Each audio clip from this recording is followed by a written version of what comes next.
Hi, and welcome to Grade Gov News.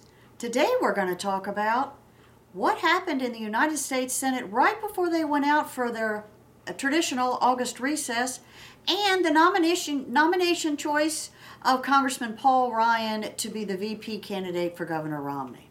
But first, let's talk about what happened in the Senate. This was Thursday, right before they went out for their, they're on their 5-week traditional August recess.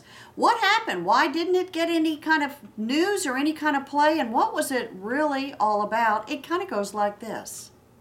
Senator Kent Conrad, he's a retiring Democratic senator from the state of North Dakota. He's also the chairman of the Senate Budget Committee.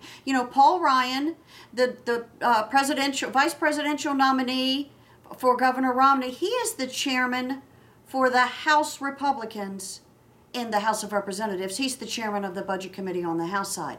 But this pertains to Senator Kent Conrad, who is the Democratic chairman of the Budget Committee on the Senate. He came on the floor on Thursday in the middle of the day and basically propounded a parliamentary inquiry. And that parliamentary inquiry, which is, if you might as well think of it this way, it is basically a question to the chair, to the parliamentarian, and he wanted it to go in the record books. And this was the question that he asked. Basically because the Budget Control Act, that was the bill that was passed in last August. That was the bill that created the super committee. That was the bill that created what's now going to be the sequester, the across-the-board cuts that our federal government are going to have to face in January, the fiscal cliff, if you will, that kind of stuff.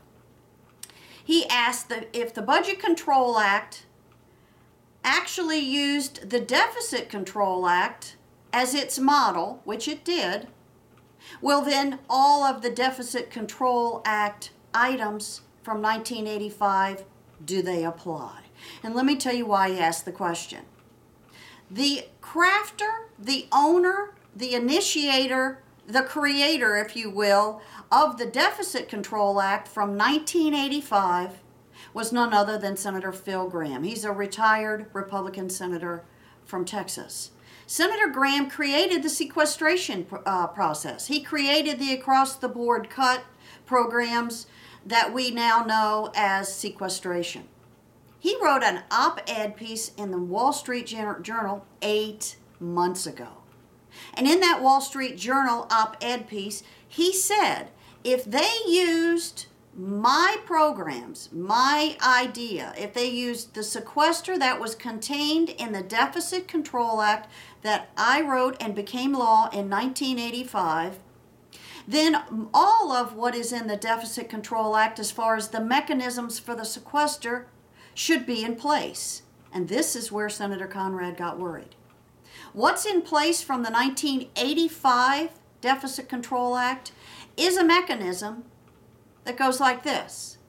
If the Senate Majority Leader or the House Majority Leader doesn't like any of the end result of the sequester, they don't like the programs, they don't like the way the sequester is turning out, there is a mechanism from the 1985 law that says this. It says that the Majority Leader in the Senate or the Majority Leader in the House can introduce a joint resolution. That joint resolution gets fast-track authority. That means that it can't be filibustered in the Senate.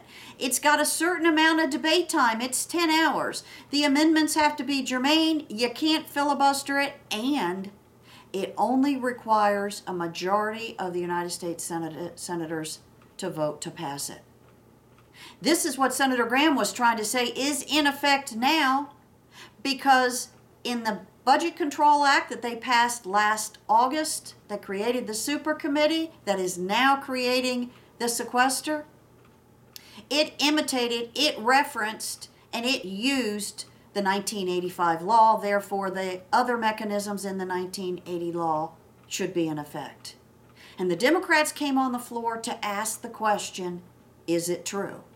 And the parliamentarian, through the person in the chair, said no, that mechanism would not be in place. But why did Senator Conrad raise this 8 months after the op-ed was written, 8 months after Senator Graham made the observation and made the claim that that mechanism would be in place. This is what I think.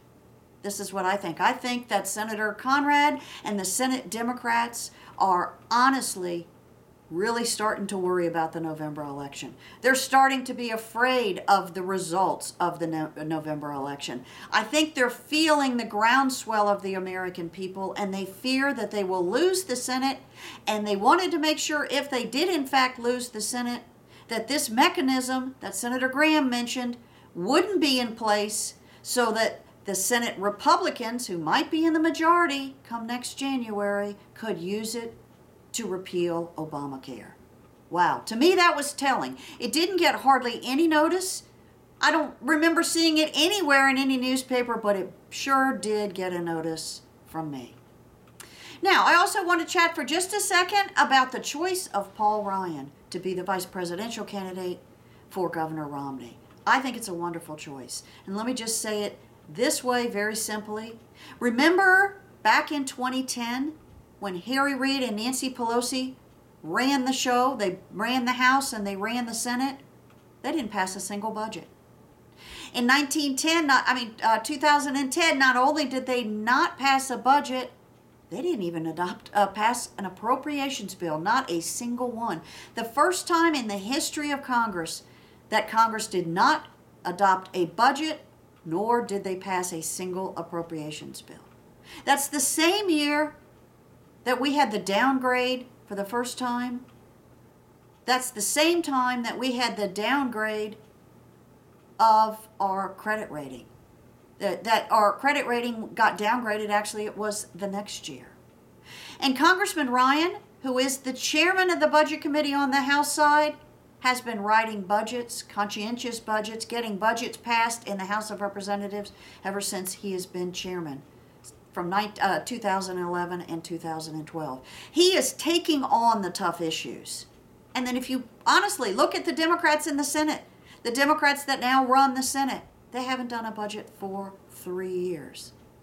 The president has to, by law, submit a budget to Congress, and the last 2 years, the House of Representatives and the Senate have called a vote on the president's budget. And in each case, the last 2 years, those budgets, the president's budget, has gotten 0 votes. 0 votes from a single member of Congress.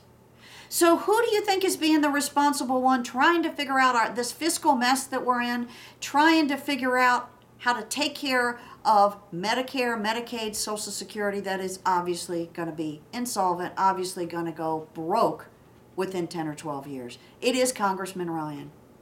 He is a serious budget guy. He's a serious member of Congress, and I think he's a great choice for the Romney team. I hope you've enjoyed this Grade Gov little news feature. I'll be back talking to you real soon, so stay tuned and thanks for watching.